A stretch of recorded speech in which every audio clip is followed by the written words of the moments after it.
Mau tanya-tanya sebentar, ini satu potong ini tempe sekarang berapa? 8.000. Itu harganya bagaimana, Pak? Belum normal ya, masih mahal berarti ya. Oke, makasih, Pak.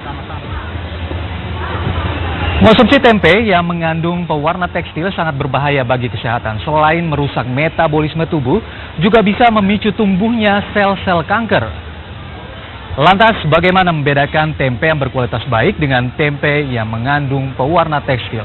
Simak pula ragam makanan yang berbahan dasar kacang kedelai. Seiring berakhirnya segmen ini, berakhir pula perjumpaan kita dalam reportase investigasi sore ini. Jangan lupa untuk menyimak reportase utama di segmen selanjutnya. Saya Ivan Kurnia, sampai jumpa.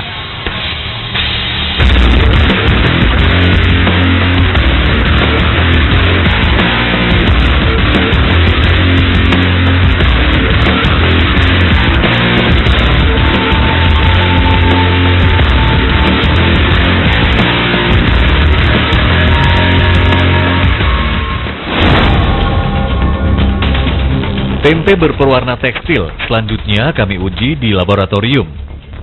Dari hasil uji kualitatif dengan kertas kromatografi, terbukti bahwa pewarna yang digunakan Oji sangat berbahaya. Methyl yellow, jadi bahan tersebut sebetulnya bukan untuk bahan yang diperbolehkan dikonsumsi, karena pewarna tersebut adalah pewarna untuk kain ya. Celakanya, dengan dosis sekecil apapun, metanyl yellow atau pewarna tekstil lain akan terus menempel dan mengendap dalam makanan. Akibatnya, sulit dicuci dengan air. Jika masuk ke dalam tubuh, akan merusak sistem metabolisme, bahkan memicu tumbuhnya sel-sel kanker. Apabila dia merusak sel beta pankreas, maka dia akan menghambat pembuatan insulin. Maka terjadilah seperti diabetes mellitus karena terhambatnya produk insulin. Dan ironisnya, tak hanya tempe buatan Oji yang mengandung zat pewarna berbahaya, tapi juga beberapa sampel lain yang kami ambil dari beberapa tempat di Pulau Jawa.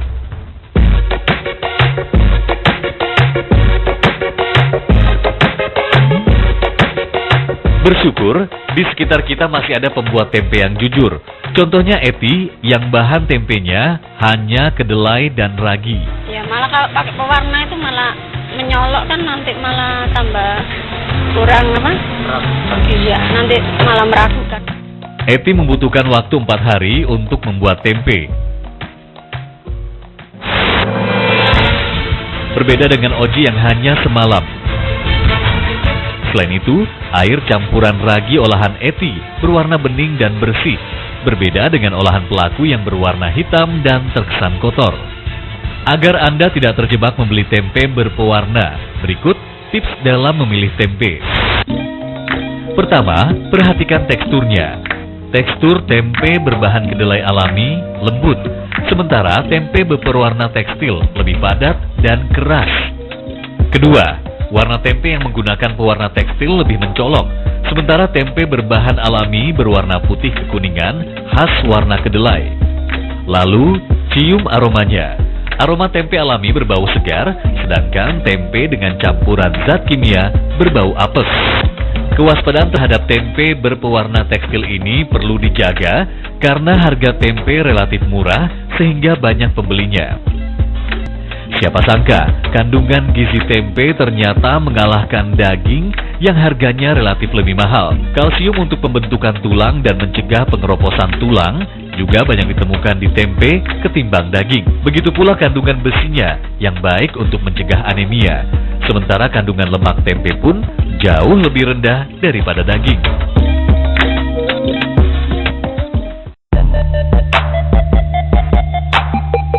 Kegandrungan masyarakat Indonesia terhadap tempe memang melahirkan banyak kreativitas. Di salah satu restoran di kawasan Taman Siswa Yogyakarta ini misalnya, di sini kita bisa menikmati sajian tempe cordon bleu, burger tempe, makaroni tempe, dan masih banyak lagi.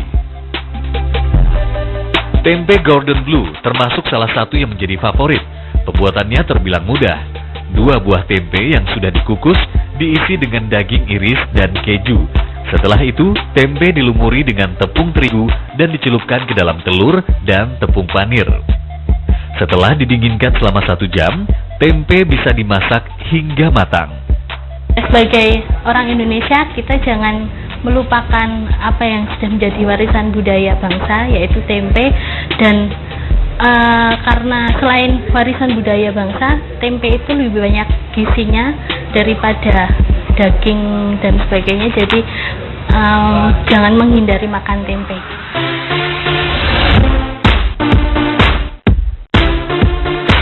Namun sejatinya tempe tidak hanya terbuat dari kedelai semata. Ampas minyak kelapa atau dage ternyata juga bisa menjadi bahan dasar pembuatan tempe.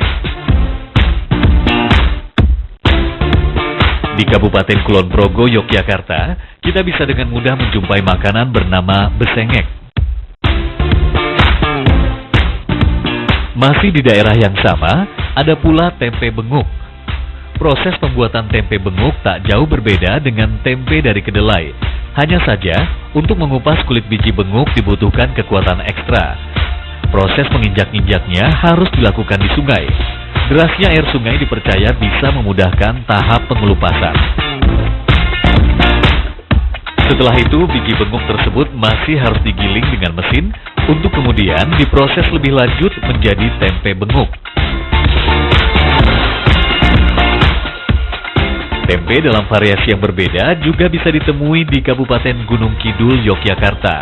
Namanya tempe melanding. Pembuatan tempe melanding memiliki proses peragian yang berbeda. Jika sebagian besar tempe menggunakan ragi buatan pabrik, namun tempe melanding menggunakan ragi dari daun jati yang dipanaskan. Daun jati yang sudah mengering kemudian dihancurkan dan dicampur dengan tepung gaplek untuk kemudian disatukan dengan biji melanding. Tempe besengek, tempe benguk, ataupun tempe melanding tentu saja bisa menjadi alternatif bagi siapa saja penyuka tempe di saat harga kedelai meroket naik. Tim reportase Investigasi.